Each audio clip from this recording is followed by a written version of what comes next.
Hey there, so today we have another battle beers, and this is between 4 classic Imperial Stouts. So unfortunately, Founders Imperial is not included in this because it is now discontinued, one of my favorite beers, but we have 4 classics up here. So we have Victory, Storm King, Stone, Totalitarian, Imperial Russian Stout, which is now their IRS Imperial Stout, and this is Oskar Blues 1050, and we have North Coast Old Rasputin. So let's dig into them, and let's see which one's my favorite. So this one is actually not that roasty. It's actually not that coffee chocolate flavor. I get a little bit of milk chocolate, but a good amount just like malt balls on this one. Cheers. Nice hoppiness up front. So the hoppiness really explodes up front, and then the Imperial Stout flavors come on the back end. Coffee, chocolate roast, a little bit of booze. Yeah, I will say this is distinctly quite hoppy. Has a woodsy note up front, and yeah, this one leans a little less sweet, a nice bounce to it. This is kind of like your nice drinkable big Imperial Stout. Let's dig into this one. Ideally, I would have better cups for this, but this is what I had accessible. This one smells a little bit more roasty, a little bit more meaty. Oh yeah, this one's distinctly different. So up front, there's a light kind of a plum flavor. Dried plums. Also, the malt profile is different. This one smells more like malt balls. This one is almost a little bit more acrid. You get a little bit more of that licorice flavor. For sure, this one's more licorice laden.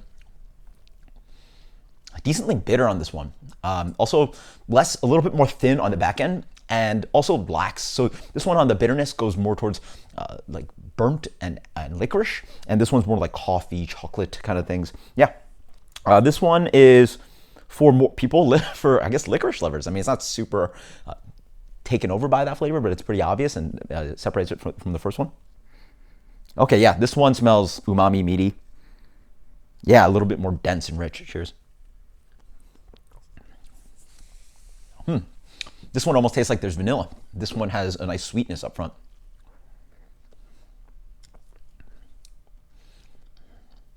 Yeah, I'm thinking like chocolate, vanilla ice cream wrapped together. This one also has a nice bitterness, but a little less prominent, that one. Nice sweet chocolate flavor up front. Like, think chocolate wafers. There's a little bit of a syrupy sweetness and caramel flavor driving on this one. Good amount of roast as well. Getting a little bit of that espresso coffee bitterness on the back end. This one for me,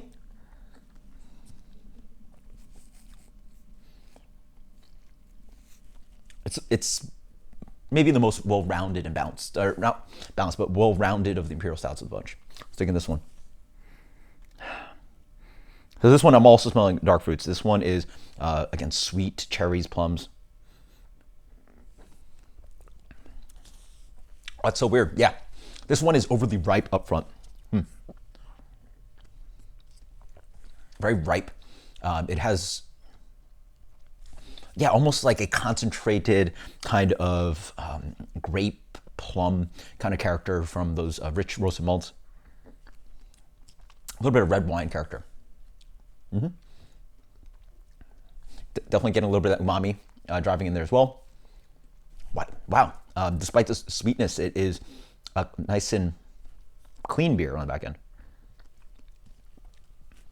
end. Quite nice. For me, for some reason, some of the Imperial Stouts have that flavor. I'm not the biggest fan of it.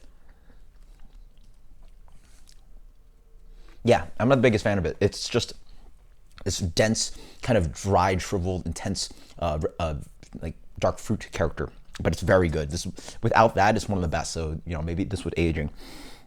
Wow. Between these, there is no obvious winner. I can't really say. I mean, they're all quite different. This one's still pretty good. This thing's so hoppy. This thing, honestly, almost drinks like an Imperial Black IPA. I might guess that's the Storm King, because Storm King is so hoppy. Yeah, this one is. I don't really like the intense bitterness on that one. Yeah, it's licorice laden, really a little watery, lacking on the back end of really rich, kind of roasty, sweet chocolate notes that I'm looking for. I think that might be the Rasputin. This might be the Storm King, and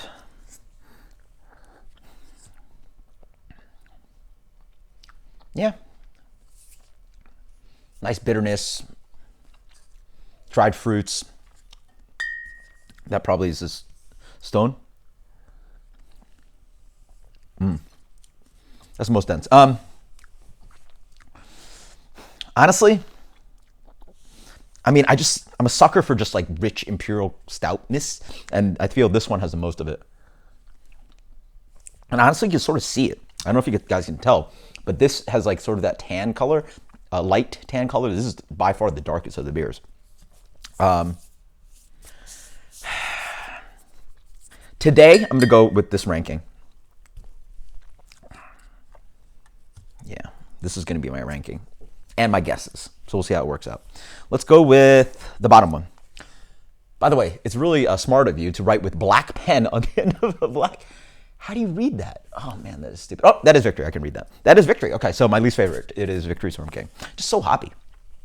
This one is, oh, my God, black pen on North Coast. Okay, correct. This is North Coast, Old Rasputin. This one is, can I read that? Wow. Yeah, it's 1050. Yep, that's 1050. And that is Stone, right? Yeah, that's the Stone's on there. Yeah, cool. So, got them all right. Absolutely fantastic. What can I say? I mean, again, this lacks imperial stoutness to it. It's pretty light for an imperial stout, in my opinion. Lacks that like big, bold punch. This one is the most hoppy of the bunch, like by far. It's just so obviously hoppy, and I just knew that coming in. This is by far the most dark of the bunch. It pours so heavy. It pours like motor oil. There are a few beers, stouts that are poured that are darker than this, and it sort of carries over with that richness. But the hoppiness, I think, sort of can be tamed down. I think that's sort of the weird dried fruit character that I'm tasting up front, but it's also just possibly just a hoppiness. Yeah. This is a high IBU beer, by the way. This is like almost 100, I think. And then, for some reason, I just like the, oh man, that's so good, though. You wait, and it's just like burnt and lingers. It almost reminds me of Founders Imperial.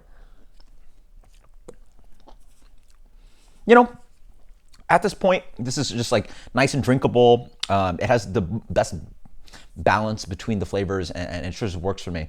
You know, on any day, I think these two can be flipped. This one is actually closer to the North Coast, if anything. So there you go. I rank 1, 2, 3, 4. Though these are really sort of tied, and I think really these can be switched. And then I'd say this is just the last. Unless you really like hoppy and you really like something like an Imperial Black Ale, this is more like an Imperial Black Ale or an Imperial Black IPA, in my opinion.